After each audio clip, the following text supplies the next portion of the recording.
Hello everyone, आज का हमारा टॉपिक है राइट सर्कुलर कोन। सबसे पहले हम समझते हैं कि राइट सर्कुलर कोन होता क्या है। ये एक हमारा कोन है।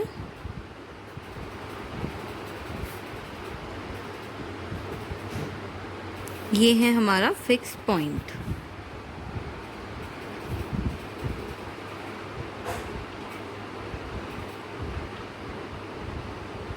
ये है हमारी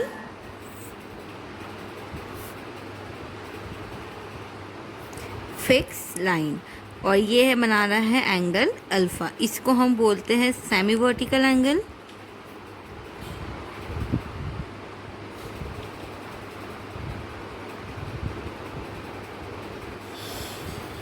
तो फिक्स पॉइंट से पास होने वाली लाइन जब सेमी वर्टिकल एंगल अल्फा से एक एरिया जनरेट करती है तो वही एरिया हमारा राइट सर्कुलर कोन कहलाता है। अब इसके प्रॉपर्टीज़ के बारे में या फिर इसकी इक्वेशन के बारे में हम पढ़ते हैं। तो सबसे पहला, अगर हमें फाइंड आउट करना है कि इक्वेशन ऑफ राइट सर्कुलर कोन, जिसमें गिवन है कि जो हमारे वर्टेक्स है, यानी ये हमारा वर्टेक्स होगा फिक्स पॉइंट, ये हमें ऑलरेडी गिवन है अल्फा बीटा गामा, और हमें सेमी वर्टिकल एंगल दिया हुआ है थीटा या फिर अल्फा, और इसकी एक्सिस ऑफ लाइन, ये हमारी लाइन है, इसका एक्सिस गिवन है हमें x minus alpha by L, Y minus beta by M और z minus gamma by n। तो इस वाले केस में हमारा equation of right circular cone क्या हो जाएगा। देखो, मैंने बोला ये तुम्हारा वर्टेक्स है O, इसके कोऑर्डिनेट हमें गिवन है अल्फ़ा बीटा एन गामा। ये हमारी लाइन है OB, ये हमारी लाइन है OP। इसके भी तुम्हारा कोई भी पॉइंट है लाइन पे जो है x, y और z। इस केस के लिए हमारा equation of right circular cone हो जाएगा cos theta equal to L X minus alpha plus M Y minus beta plus N Z minus gamma upon under root L square plus M square plus N square and under root X minus alpha square Y minus beta square and Z minus gamma square. अगर मैं इसको cross multiply करा के square करती हूँ तो मेरी equation बन जाएगी cos square theta x minus alpha square. इसका मैंने क्रॉस मल्टीप्लाई कराया है पूरी इक्वेशन को, फिर मैंने इसका स्क्वायर किया है, तो ये वाली हमें इक्वेशन मिल जाएगी। और ये इक्वेशन हमारी इक्वेशन ऑफ राइट सर्कुलर कोन होती है। अगर सिंपल वे में बोलूँ तो हमारी इक्वेशन ऑफ राइट सर्कुलर कोन को हम इस तरीके से रिप्रेजेंट कर सकते हैं। हमने राइट सर्कुलर कोन के बारे में पढ़ लिया, अब हम इससे रिलेटेड एग्जाम्पल सॉल्व करेंगे। तो हमारा पहला एग्जाम्पल है, find the equation of right circular cone whose vertex is 0, 0, 0। Axis given है हमें OX, यानी OX एक्सिस पे हमारा राइट सर्कुलर कोन बन रहा है जिसके वर्टेक्स गिवन है 0, 0, 0 और सेमी वर्टिकल एंगल हमें गिवन है अल्फ़ा। अब इसका सोल्यूशन देखते हैं। देखो, क्वेश्चन के अकॉर्डिंग हमें गिवन था कि कोन जनरेट हो रहा है बाय द एक्सिस OX और इसका सेमी वर्टिकल एंगल हमें अल्फ़ा गिवन है। क्वेश्चन में गिवन है कि एक्सिस तुम्हारा OX है और सेमी वर्टिकल एंगल तुम्हारा अल्फ़ा है और वर्टेक्स के हमारे कोऑर्डिनेट है 0, 0, 0। तो ये देखो, ये हमने 3D बना दिया, 3D कार्टेशियन प्लेन। ये हो जाएगा हमारा x, ये हो जाएगा y, ये हो जाएगा z।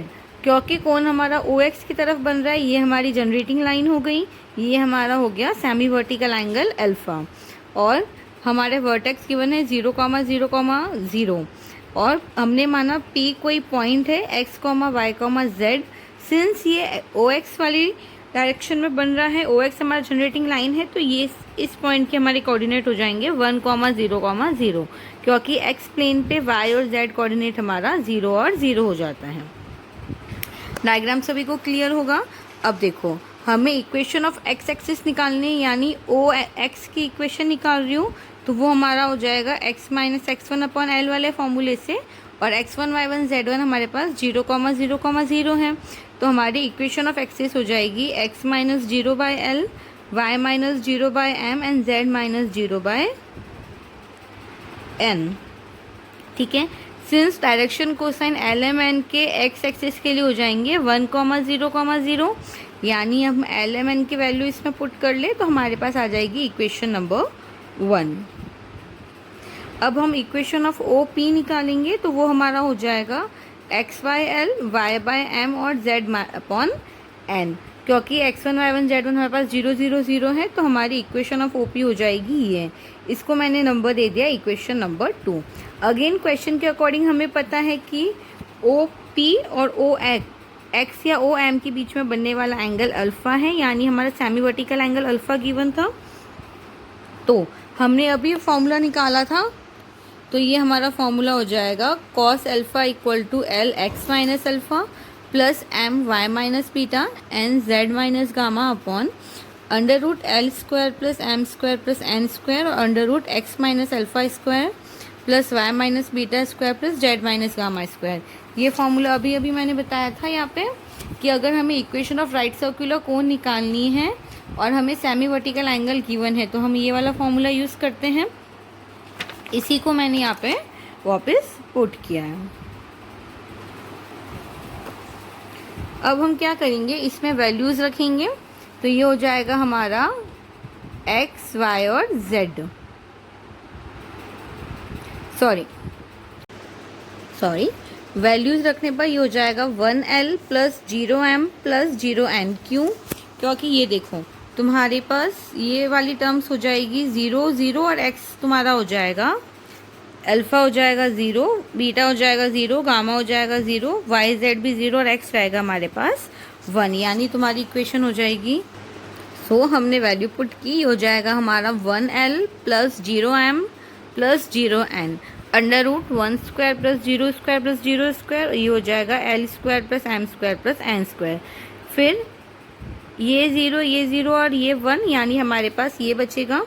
अब हम क्या करेंगे, बोथ साइड इसमें स्क्वायर करेंगे, तो दोनों साइड स्क्वायर करने पर ये हो जाएगा कॉस स्क्वायर अल्फ़ा, ये हो जाएगा L square upon L square plus M square plus N square.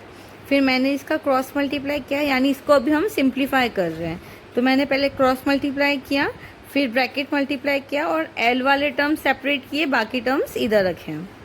अब देखो M square plus N square हो जाएगा, एल स्क्वायर यहाँ से कॉमन निकाल लो, 1 minus cos square alpha upon cos square alpha. अब इसका मैं इंडिविजुअल टर्म में डिवाइड दे सकती हूँ, तो ये हमारा हो जाएगा L square 1 upon cos square alpha हो जाएगा सेक स्क्वायर अल्फ़ा, और cos square alpha divided by cos square alpha हो जाएगा तुम्हारा 1। सो अब हमें पता है सेक स्क्वायर अल्फ़ा माइनस 1 हमारा टेन स्क्वायर अल्फ़ा हो जाएगा, तो M square plus N square हो गया हमारा L square tan square alpha. अब देखो इक्वेशन नंबर सेकेंड से हम एल एम एन की वैल्यू निकाल सकते हैं, तो एल की वैल्यू हो जाएगी x, एम की हो जाएगी y और n की हो जाएगी z। यही एल एम एन की वैल्यू यहाँ से निकाल के इक्वेशन नंबर 3 में पुट करूँगी। ठीक है, तो इक्वेशन नंबर 3 से एल एम एन की वैल्यू एलिमिनेट की और इक्वेशन नंबर 2 की हेल्प से मैंने इसकी वैल्यू निकाली। तो हमारी L की वैल्यू हो जाएगी x, M की हो जाएगी y और N की हो जाएगी z। तो ये तीनों ही वैल्यू इक्वेशन नंबर 3 पे रखने पर मुझे ये इक्वेशन मिलेगा और ये ही मेरा रिक्वायर्ड इक्वेशन है। हमारा सेकंड क्वेश्चन है, if a right circular cone has 3 mutually perpendicular generating line, then prove that its semi vertical angle is tan inverse under root 2। Question में हमें गिवन है कि राइट सर्कुलर कोन में 3 म्यूचुअली परपेंडिकुलर जनरेटिंग लाइन्स है और हमें semi vertical angle की value find out करनी है।